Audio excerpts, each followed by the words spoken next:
Good afternoon, everyone. Welcome to the Public Works Finance Committee regular meeting for Monday, December 9th, 2019.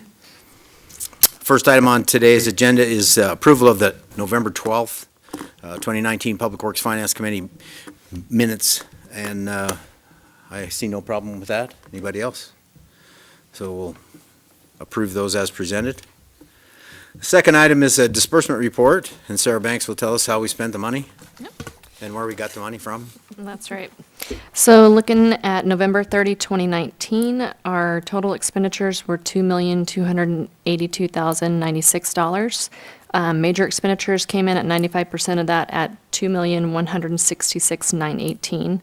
Our payroll was our largest expenditure at $1,077,213. And we really only have two other expenditures to point out. The first one is for police service design. That came in at $155,675, and then we had our Whitcom contract, our quarterly contract for $140,428. Okay. Anybody have any questions about the I have no questions. disbursement report? Looks like we still have $61 million in the bank, and we're doing okay. We should make it through Christmas, okay. Just for Jim. And then the second page, I think, has all three of you. Oh, okay. So we all have to sign that one. There. Were the names right on that? Oh. I gotta cross her out. You're just filling in. Just Yep. pencil on your name. Okay, perfect. Jim, I think you signed that one. No, that's, Where? oh, sorry. This.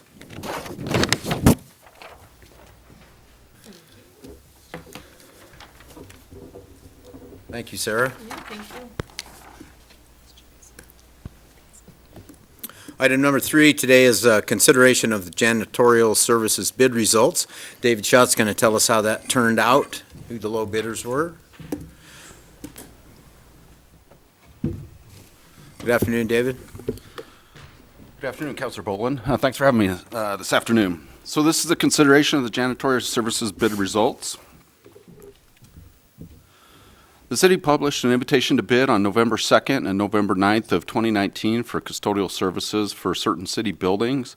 In addition to the published invitation to bid in the newspaper, 8 custodial services were sent an email invitation to bid, where I went on the internet and did some cold calling to find people locally and regionally that may have an interest in this. So the bid opening took place on November 20th, 2019. We did receive 3 bids. Kind of to back up a little bit, so we generally do this every about 3 years for the janitorial contracts. So this year we tried something a little different. We grouped all the city buildings into 6 modules for the purposes of bidding. Bidders were allowed to bid 1 module, multiple modules, or all the modules. The reason we did this is if I'm a custodial services contractor, I may not have the scope to bid all the city buildings, but I might be interested in 1 module or 2 modules. And so we were really trying to encourage more bidders for the janitorial agreement. The city would then enter a professional services agreement with a successful bidder for each module. We're looking at February 1st of 2020 through September 30th of 2022 to coincide with our fiscal years. So we're looking at about a 2-year, 8-month professional services agreement for this. So we'll break down of the 13 city buildings by module. Module 1, we had the Moscow Police Department. Module 2 was this complex City Hall, Paul Mann Building and the Annex. In Module 3, we had the HERC and the Egan Youth Center. In Module 4, we had the 2 fire stations, 1 and 3. Module 5, we had the Water Reclamation and Reuse Facility, the Magyar Building and the Water Operations Building. And then finally in Module 6, we had the ITC and the City Shop. So this is janitorial services. I don't have a lot of great pictures, but I've got a big bid tally, so I'd like to walk you through that here. So for Module 1, the Moscow Police Department, the low bidder was ABM, and I can't quite read that, but it was $38,948.20. Thank you. Correct. For Module 2, City Hall, Paul Mann, and Annex, EVCAR Building Service Master Building Maintenance was the low bidder at $93,492.16. For Module 3, this was the Herc in the Egan Youth Center. The low bidder was Service Master at $100,176. For Module 4, which was the two fire stations 1 and 3, ABM was the low bidder at $33,975. For Module 5, this was the WRF, the Magyar Building, and the Water Operations Building. ABM was the low bidder at $70,834.16. And finally, Module 6 was ITC and the City Shop. ABM, again, was the low bidder at $52,946.88. So our bid results, to summarize, ABM was the low bidder for Module 1, 4, 5, and 6 in the amount of $196,704.24. This includes the Police Department, Fire Stations 1 and 3, the WRF, Magyar Building, Water Operations Building, ITC, and City Shops. Service Master Building Maintenance was the low bidder for Module 2 and 3 in the amount of $193,668.16. This included City Hall, Paul Mann Building, Annex, Herc, and the Egan Youth Center. So our recommendation is to go with the low bids on the different modules, except the low bid from ABM Industry in the amount of $196,704.24 for Module 1, 4, 5, and 6, and accept the low bid from Service Master Building Maintenance in the amount of $193,668.16 for Modules 2 and 3.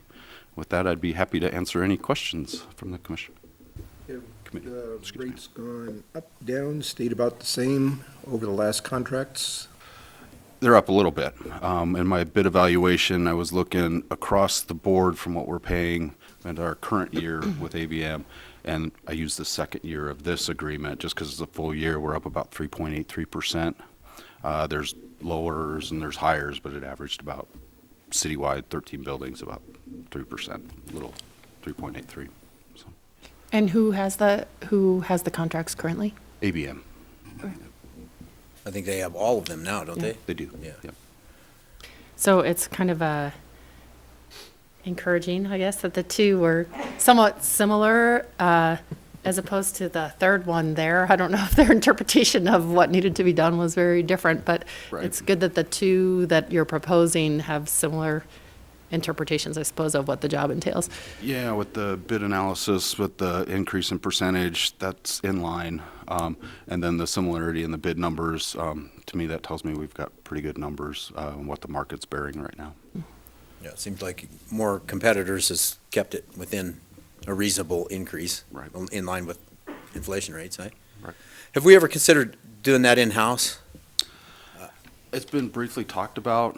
Like I said, my first year doing this, about 3 years ago, it was just straight across the board, bid all the city buildings. This year, we broke it up a little bit to try to encourage more of the, what I'd call mom and pop outfits around town, locally and regionally. And then we've got the national ones like ABM. I think Service Masters more of a regional. I think our third bidder was, they're just trying to get into the industry. So, to get back to your question, we've talked about it a little bit, but we thought this was the best route for this period of time. I'd just be interested to know what that might look like if we talked about doing it in-house in terms of the number of employees it would take and benefits package, in other words, to get the same level of service without a profit layer in there. Right. If maybe it would be less expensive, it may not by the time we get benefits in it, but Sure. Yeah, I what do you think, Jen? As we've kind of done a short tail estimate of what that would look like, it would be less expensive to go the route with the contractors at this point, especially considering the equipment purchases and those things that would come in. The benefits alone are more expensive than with the contract prices that we've seen. So we haven't seen an increase to the point where an evaluation to really dive into what those numbers would be exactly but we're comfortable with the contract approach at this point still. Absolutely. Okay, thank you. I guess I'd be comfortable with putting this on the consent agenda as an item for the next meeting. Everybody else okay with that? I'm good with it. Okay. Yeah, so you said that the prices are up a little bit, but is that in total, even with taking the low bids from both, is the total up a little bit, or is it? Yeah. Right, so when I did the bid evaluation, I took the low bidder for each module and factored it into what we were paying now, and generally up about 3.83%, so that's in line. Yeah. Okay. Okay, sounds good. Okay, thank you, David. Thank you. Item number 4 is professional service agreement for design on the 6th Street and 3rd Street Phase 1 and 2 federal aid project. Scott Bontrager's here and Nate Sewer to fill us in on all that. Good afternoon, gentlemen. Afternoon. So this current one is for our 3 LSIP projects we currently have going. LSIP stands for Local Highway Safety Improvement Program. We've done these in the past. These are administered by LTAC, Local Highway Technical Assistance Council, for ITD. These are federal aid projects. Nate will kind of step through the history briefly on this. Yeah, we've talked a few times about this different project. It's a 3-phase project that we've rolled. It was 3 different grant applications because of the size of the 3rd Street project and then because of the bidding results from the 6th Street project. So we decided to roll all of them together. It's currently in the process of undergoing design. That's what this will approve. And the expected construction date is for the 2021 construction season. So. Just to kind of go through some of the specifics of it, just to touch on what we're doing here. Just a brief overview for the 3rd Street LSIP. It's going to be a corridor from Jackson nearly to the Llewellyn intersection, focusing on pedestrian access, ADA compliant sidewalks, ADA compliant street and alley crossings. And then one of the difficulties of this corridor is the lighting at the intersections. So pedestrians are not visible until they're nearly in the road. So we're proposing to increase the lighting to AASHTO recommended levels through additional installation of the luminaires. And for each of these projects, the city and the URA are going to be partnering. The URA is volunteering money for a lot of non-participating expenses, as well as some additional support for the grant itself. So the 6th Street portion of this is from Jefferson to Asbury. It's a little bit less comprehensive. It's mostly focusing on the pedestrian ramps, but it also features some curb extensions with the idea of trying to get pedestrians more visible before they're entering the travel path of vehicles. So those two would be combined together. This is just a brief, kind of a summary of what would be contained in each different one of them. A lot of sidewalk, driveway, curb and gutter, and some pedestrian ramps. And as well as you can see in the 3rd Street project, the luminaires is a significant portion of that. So for this aspect, we're approving the design budget. So the combined budget that we were given based on the grants and what ITD provided to us was $91,000. Of that, $6,679.40 is our local match. And after negotiating with the approved consultant, who was Precision Engineering from Twin Falls, we came out to be $88,082. So we're within the budget that we have set up for these projects. Are there any questions on that? How did we come in at budget? Well, this is just the first portion of it too. The overall budget covers construction and everything as well. We'll wait to Still. see when the construction This is bids just come back. design. When we start to make things, Yeah. it gets more expensive. And typically, design consultants know to come in somewhere around that 15% of the cost of construction, which this is right around that 15%. The negotiations between LTAC and the design consultant didn't last very long. I mean, they were both pretty much thinking about the same thing. It's been in the works for at least 3 years that I can think of that we've rolled this over and combined it to make it more efficient. And Yeah. so I'm glad to see it come to fruition in the next year or two. Yeah, we've already reached out to most of the property owners in the corridor, and they're pretty happy, pretty excited to see this improvement coming through, so. I have a question. The local match, is that based on a percentage? So that will just adjust as the, As the dollar amount adjusts. Yeah, the yep, local it's- match is 7.34% for any of the federal funds. URA participation, since you guys are both on URA, you're aware of what's going on there, so. URA's throwing in a fair chunk of change, especially on the luminaires that weren't included as part of the federal grant. Yeah, because originally they wouldn't let us apply for the replacement, only new luminaires, and that's changed since, but for this grant, the URA agreed to help out with that, because otherwise we might not have been able to hit the corridor lighting that we needed, so. Okay. Right. Thank you, gentlemen. I think we can go ahead and move this forward. I don't think anyone will object to this. Send to regular.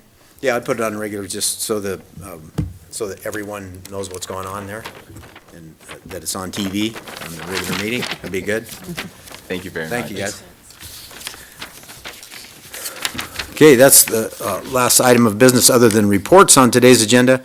Tim Davis is going to tell us what's going on with the plastic film recycling situation. So there's some things in the works there, eh? Yeah, good afternoon. Following the October 26th plastic film collection event that was held at Moscow Recycling, I have been working with Moscow Recycling on ideas and logistics on how to best implement plastic film collection at the Moscow Recycling Center. As you may recall, I gave a report to this committee following the collection event and stated that I felt that there was a need to implement plastic film collection program at Moscow Recycling based on the volumes and the public interest that we saw at the event. The largest challenge that we face in doing so was finding adequate storage space for enough loose bag plastic to make a full bale. While Moscow Recycling has made their small vertical baler available for the plastic film collected at the Moscow Charter School to help alleviate some of their storage issues, it is labor intensive, a bit inefficient, and comes with some liability issues. Another challenge that we foresee is the need to collect this material in somewhat of a controlled environment. There are so many different types of plastic and plastic film that it can become confusing. So we believe that it will be beneficial to monitor the material coming in and provide the public with information and education by responsible staff in the beginning. I would foresee the first 2 or 3 months worth, we'd have some folks down there. With there being so many different types of plastic out there, not all of them are accepted by Trex, and we want to accept all of the plastic film types that Trex does accept and send them quality product. After receiving Mr. Bonicelli's email last week explaining the challenges that they are experiencing with the collection of plastic film at the charter school, and also hearing from Safeway store management that their concerns of loose bag plastic being dumped off behind their store, we have not only a growing problem, but also an opportunity to remedy the immediate issues as well as the longer-term needs regarding plastic film collection here in Moscow. I met with Brandon Johnson, CEO of LSI and Moscow Recycling, Amanda Bashaw from Latah County Solid Waste Coordinator, Josh Lunt, the Moscow Recycling Foreman, last week to finalize an implementation plan and schedule for plastic film collection at Moscow Recycling Center. Moscow Recycling will collect plastic film on the first Saturday of each month during staffed hours from 9:30 to 5:30 p.m. As this will be a new program, we envision operating it as a pilot program in the beginning and reporting back to City Council after the first several months and report back results of the program. Setting a schedule for the first Saturday of every month gives the public a level of certainty and is, I believe, frequent enough that storage should no longer be an issue. We are certain to receive enough material each month to bale in the Moscow Recycling large baler on the same day that it is collected, again eliminating the storage issue. Baled plastic will then be transported to Safeway and then on to Trex.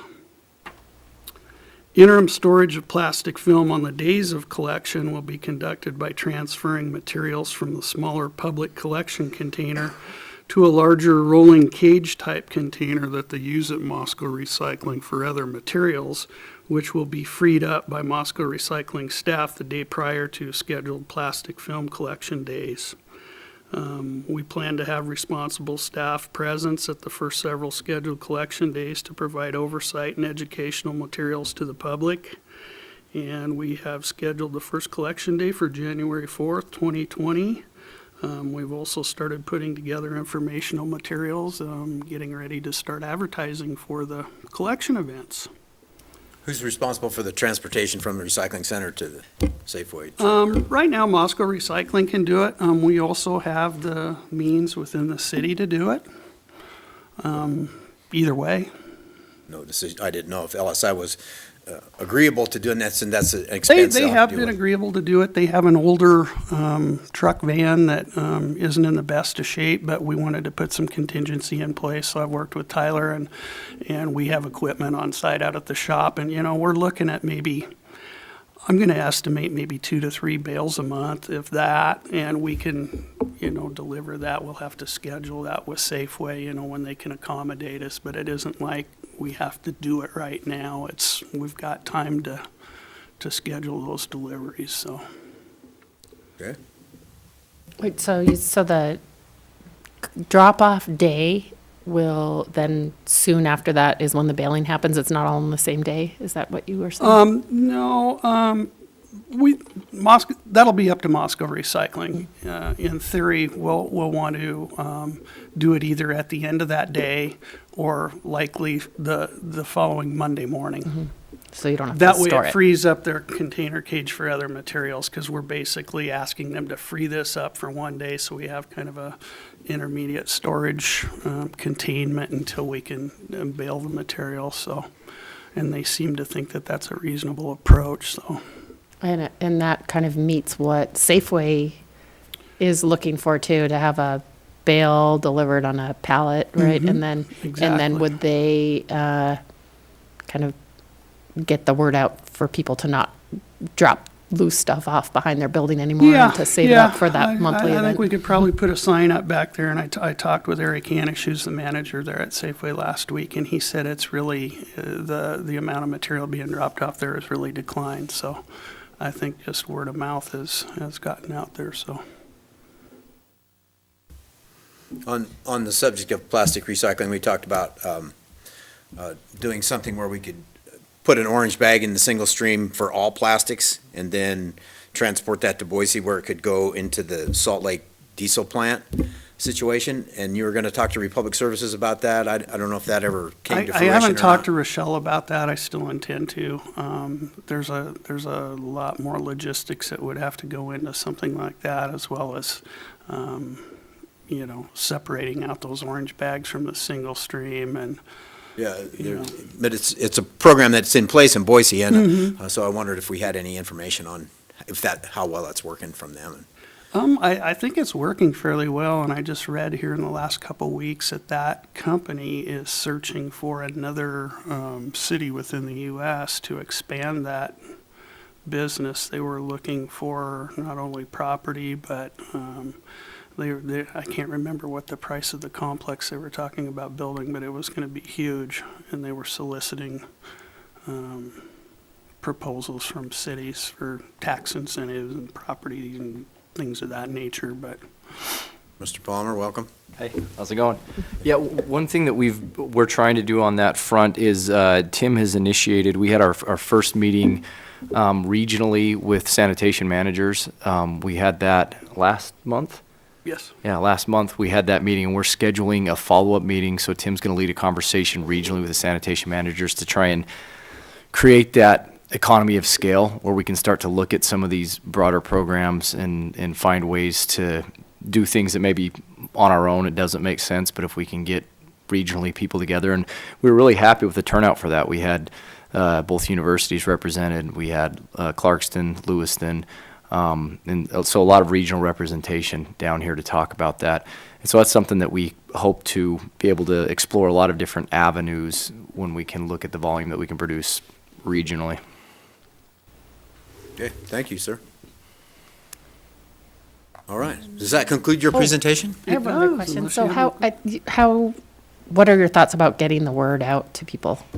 What means to inform people that this will be happening? We're putting together a flyer right now, which is almost complete. I would foresee, putting things on our social pages, our web pages, as well as Moscow Recycling. And it's almost as if the public gets more of their information there than they do the newspaper or the radio anymore. And newspaper and radio advertising is very expensive. Not that we couldn't do it, at least up front. We haven't really got that far. It's like, we just need to start getting the word out, and I'm sure it'll spread like wildfire. Probably be in the water bill. Yep. Yeah, we could obviously put that in the next billing, but that would be right before the first event, so I don't know how effective that would be. Yeah, we For could, subsequent months. yeah, do Sure. the gamut of press releases, social media outreach, put it on the website, the utility billing newsletter with a future schedule. That always hits about the 7th or the 8th, so we have to see, with it being the first Saturday, which falls well, but if we put the future schedule in, that should be helpful. Also, with it being the 4th of January, you've got the holidays interfering with people's attentions. Right. Very true. We also have a lot of people that have a lot of post-holiday waste, that there may be some volume there. One of the things that, Tim's worked really hard, and I really commend Tim getting the logistics of this figured out. Some of these things seem really simple, but when you get down to the brass tacks of figuring out exactly who and where and how and why, and it's taken some legwork on his part. And so, yeah, once we get the logistics hammered out and have a really good idea for the volume that we can handle, then, I think that there are some really effective means for advertising. You look at what Councilwoman Bonzo has been able to do just with word of mouth through her school. So, there may even be some opportunities to do some outreach through the Moscow School District, see what else we can generate. So I think we'll be able to pretty effectively get the word out once we run through this a couple months and really get the logistics hammered out. We can determine what kind of volume and really push it out. Yeah, what do you think about, I think Winco still has, there are things that just collects plastic bags, and who knows, they just probably all go to the landfill, but offering them a little flyer to say, if you want to put this on your plastic bag thing, that notifies the public coming with their plastic, if they would rather hang on to it and bring it, then they have less plastic to deal There with could be too, an opportunity in the grocery stores themselves, Right. yeah. It's not a bad idea. And do you have any interest in trying to solicit any kind of volunteers to help with that effort, rather than just have it all be city staffed, or do you think that's the best way to go to start? We thought, at least up front, that we have education folks on staff. We have myself, we have Amanda with Latah County. LSI's also got an education outreach person. We just thought responsible staff at that level would probably be the best to serve in that position, at least up front. The folks at Moscow Recycling will be well-versed on that. However, they're busy doing their thing. So I think once people kind of get into the flow, I don't think it's going to be as much of an issue. Yeah, for routine programs, for acute events, a flood or something like that, volunteer staffing can work pretty well. For routine programs that we have to run consistently, that it can be almost as big a challenge wrangling volunteers as it is to just make sure we have appropriately trained folks to run it consistently. Okay. Okay. All right. Thank you. Anybody else have any questions? Nope. All right. That's the last item on today's agenda, so I'll entertain a motion to. We actually have just one brief update, if you're okay with that. Lori Yeah. Hopkins, a quick overview of a meeting they had with daycare providers this last week. Oh, okay. It's a pleasant surprise. Thank you. So, staff was contacted by some individuals regarding daycare becoming more expensive and less available. Some of the perceived issues were with the regulations, including child-to-adult ratios, certain license disqualifications, mainly juvenile alcohol offenses, and then land use regulations. So city staff scheduled an evening meeting inviting providers and parents. North Central Health and Idaho Child Care Resources and Referral Service also attended. The consensus of the stakeholder group was that the disqualifying crimes involving the juvenile alcohol use, which would be minor in consumption, minor in possession, and open container, should be removed from the list. That was disqualifying for 5 years. Staff and Chief Fry all agreed, and that will most likely be coming before City Council consideration soon. Staff also discussed the land use and building code regulations, mostly zoning, building code, and fire code. And everyone seemed satisfied that those regulations couldn't be changed, so were appropriate. And then there was no consensus on the discussion of child-to-adult ratios. So staff is going to assist in facilitating a smaller stakeholder group so that they can discuss and determine any other changes that can be proposed for council consideration. Okay, thank you for that. So I assume the stakeholder group would include daycare owners, workers, and also some parents? Yeah, originally, the invite to meet with us was sent to the daycares because we don't know who the parents are, and they were asked to invite parents. We had a few. We had about, I'd guess, 40 to 50 people here. So, yep. Good, thank you very much. Anything further? Okay. All done. Also, okay, I'll entertain a motion to adjourn at this point I then. would say one other thing. I heard word on the street is that Public Works had the best float in the holiday parade. So, congratulations. I don't know if that's official, but Congratulations, Mr. everybody's Palmer. talking about it. It's the buzz all around town, apparently. All right. So, Be entertained. okay, we're adjourned then. Thank you all for attending.